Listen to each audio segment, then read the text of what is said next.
नमस्कार, Jai Hind, Jai Bharat and welcome to Def Talks. This is Aadi Achin. जिस तरह से मैंने आपको बताया था पिछली बारी कि भाई सीजन आ चुका है, शिकार का सीजन आ चुका है और यही चीज अभी शुरू होगी। इस टाइम पे वैसे भी 30-35 कॉर्डन ऑपरेशन तो चल ही रहे हैं जम्मू कश्मीर के रीजन के अंदर, लेकिन कल एक इंसिडेंट हुआ जहां पर थोड़ा सा हमको फोकस डालना पड़ेगा। रजौरी के सुंदरबनी के जंगल के बीच में इंडियन आर्मी का एक कॉन्वॉय जा रहा था। उस कॉन्वॉय के एक ट्रक के ऊपर इन लोगों ने कुछ गोली शोली चलाई।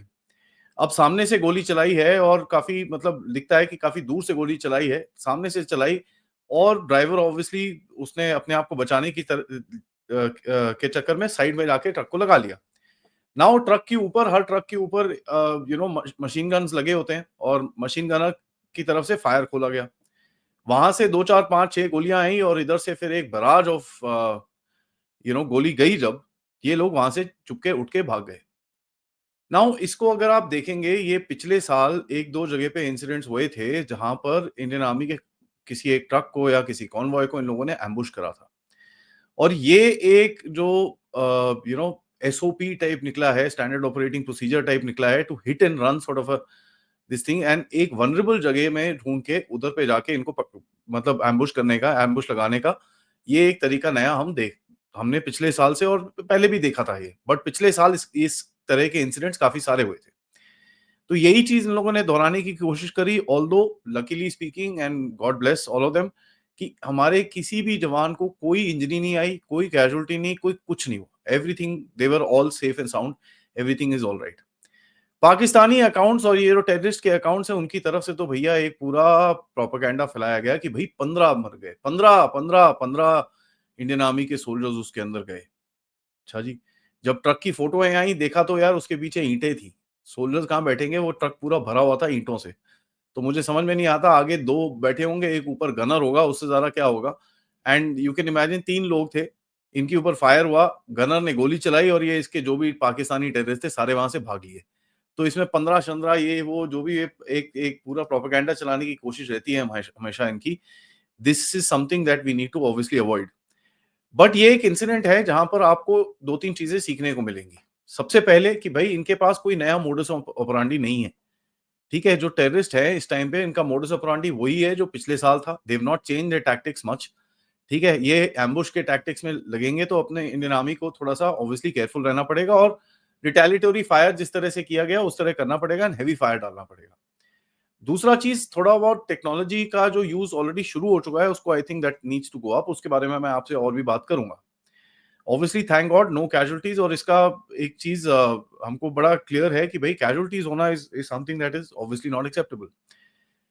इन्होंने सेम टैक्टिक अप्लाई करी है जो पिछले साल ट्राई करी थी, but this time I think there is obviously an SOP. इसके बारे में कुछ प्रैक्टिस हुई होगी आर्मी के बीच में, कुछ ब्रीफिंग्स हुई होंगी, and the response has been a little better at least in this incident. हमको ये दिखता है। तो मेरी तरफ से तो भाई I mean I my best wishes for the arm forces कि भाई इसी तरह से कुछ अगर इंसिडेंट पहले तो होना, अगर हो भी तो इसी तरह से रिस्पॉन्स हो कि कुछ कर भी पाए तो उनको इतनी जोर से मात मारी जाए कि वो वहां से उठ ना सके। नाउ एक कोमिंग ऑपरेशन ऑब्वियसली उस जगह पे चलेगा और ये this is one of the umpteen operations that are happening right now.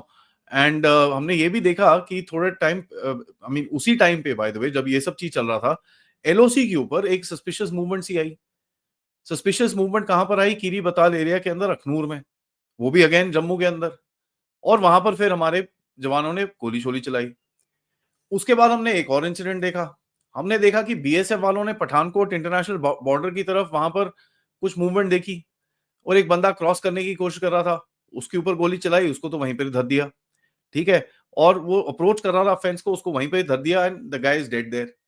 LOC पे जो चीज हुई है अखनूर के अंदर, उसके बारे में अभी तक कोई रिपोर्ट नहीं आई कि बंदा मरा है नहीं मरा है, बट ऑब्वियसली वहां पर फायरिंग हुई तो कुछ ना कुछ तो हुआ होगा ऑब्वियसली। तो इन्फिल्ट्रेशन के अटेम्प्ट्स इनके चलते रहेंगे एंड जम्मू के सेक्टर के अंदर ये ज्यादा करेंगे because that is one vulnerable area where they think, इनको लगता है कि अभी भी वनरेबिलिटी है। इनको ये पता नहीं है कि वहां पर पूरी तरह से रीइंफोर्समेंट हो रखी है। And as a matter of fact इस टाइम पे जो ग्रिड सेटअप है वो बहुत ही ज्यादा स्ट्रांग है। ठीक है, बिकॉज पिछले साल फिर भी चाइना के साथ आपका गेम चल रहा था, काफी सारे ट्रूप्स आपके वहां पर थे, फोकस वाज मोर देयर। उसके बाद से सीआरपीएफ को इंडक्ट किया गया है, उसके बाद से कुछ और आर्म फोर्सेस भी गई हैं अंदर। सो टोटल 15-17 हजार लोग और घुसे हैं उस रीजन के अंदर। जब इतना सब कुछ हो जाता है तो भैया फिर थोड़ी गड़बड़ रहेगी इनको। इंडियन आर्मी ने 2-4 चीजें और इंडक्ट करी हैं। कामाकाजी ड्रोन्स इंडक्ट करे हैं जेएनके के अंदर टू कॉम्बैट टेररिज्म। ठीक है, ये एक तो कामाकाजी ड्रोन्स हैं जो रियल टाइम ट्रैकिंग कर सकते हैं, सर्वेलेंस कर सकते हैं और प्रिसिजन स्ट्राइक्स भी कर सकते हैं। नाउ मेरा सवाल ये रहेगा कि अगर आप कामाकाजी ड्रोन ले रहे हो, मेरा सवाल तो एक ही रहेगा और इसका जवाब हमको इमीडिएटली तो नहीं चाहिए बट एक्शन से चाहिए। हमको ये देखना है कि क्या इंडियन आर्मी इन ड्रोन्स को यूज करके अक्रॉस द बॉर्डर हिट करेगी? क्योंकि ये कैपेबिलिटी जो है, tactical capability on ground commander के पास होती है कि भाई उसके पास 5-6 ड्रोन है, वो उठा के उसको कुछ दिखता है जाके ढंग कर दे वहां पर। ठीक है, so is there gonna be something like that that we will seeing to prevent the infiltration? अभी तक तो हम वीडियोस देखते हैं जहां पर ये ऑब्वियसली हमारे ड्रोन्स कुछ इमेजेस और वीडियोस खींच रहे हैं उनके साइड से, और जहां पर हमको ट्रैक करने को इजी पड़ रहा है कि इनके ये 5 लोग आ रहे हैं, ये 3 लोग आ रहे हैं, ये 4 लोग आ रहे हैं, एक आधा वीडियो पब्लिक डोमेन में भी आ जाता है। Now when something like that happens, तो हमको पता है कि भाई हमारे पास एक कैपेबिलिटी है और उस कैपेबिलिटी का यूज भी किया जा रहा है। तो जब आप कामाकाजी ड्रोन्स की बात करते हो तो if that capability is now going to be enhanced, that is going to be very very interesting. Indian army ने एक और चीज डेवलप करी है इसी तरह के सिचुएशंस को डील करने के लिए। It's an AI based track and shoot weapon system. ठीक है, जो फर्स्ट फायर करेगा। राइट, एक चीज होती है फर्स्ट फायर की भाई फर्स्ट रिस्पॉन्ड, कोई आ रहा है वहां पर, ह्यूमन आई ने देखा नहीं उसको, तो वहां पर अगर एआई एआई इनेबल्ड सिस्टम्स हैं और वो एक पॉइंट पे पहुंच जाए, that thing will automatically align, detect, track and shoot all within 10 milliseconds. उसके बाद ऑब्वियसली आपका human attack will happen consecutively. So ये काफी सारी चीजें हैं। I mean there is a lot of development as a matter of fact from the last time. और अभी थोड़े टाइम पहले जो फ्लैग मीटिंग हुई थी पाकिस्तान के साथ, उसमें उनको बड़ा क्लियरली बोला था कि बेटा ना करो, ठुकोगे। इस बारी थोड़ा मौसम बदल गया है, आपको बहुत ज्यादा ठुकाई होगी, ना करो ये सब चीजें। अब वो पाकिस्तान है, अपनी आदत से मजबूर है। इसी तरह से यूएन के अंदर भी, मैं आपको एक छोटा सा वीडियो दिखाता हूं, यूएन के अंदर भी कल भारत ने पाकिस्तान की काफी जोर से लंका बजाई है। यहां पर एक टर्म यूज करा भारत ने, एंड ये टर्म मेरे हिसाब से नया टर्म आया है, तो जरा सुनते हैं, उसके बाद मैं आपको इसके बारे में थोड़ी सी बात करूंगा। It is regrettable, yet unsurprising, to see Pakistan's so-called leaders and delegates continuing to dutifully spread falsehoods handed down by its military terrorist complex. Military terrorist complex, ये एक बड़ा इंटरेस्टिंग सा टर्म भारत ने यूज करा है जो पहले हमने कभी सुना नहीं है। Military terrorist complex. Now military terrorist complex को आप क्या बोल रहे हो? You are basically clubbing them together, and आप इस टाइम पे you are short of calling Pakistani military a terrorist organisation. ठीक है, so this is a big huge escalation as far as आप जो बोलते हैं ना लैंग्वेज यूज होती है। लैंग्वेज यूज होने से आप कंट्री का एक इंटेंट पता चलता है ना। मिलिट्री टेररिस्ट ऑर्गेनाइजेशन जो बोल रहे हैं आप, and by the way this is being spoken by a junior most diplomat in the UN. वहां पर उसको लगा के उसको चिपका देते हैं यहाँ पर। तो आगे सुनते हैं क्या बोलता है ये। Pakistan is even making a mockery of the OIC by abusing it as its mouthpiece, which is fooling nobody. We do not wish to dignify such propaganda, but are constrained to make a few simple points for the record. First, the Union territories of Jammu and Kashmir and Ladakh were, are, and will always remain an integral and inalienable part of India.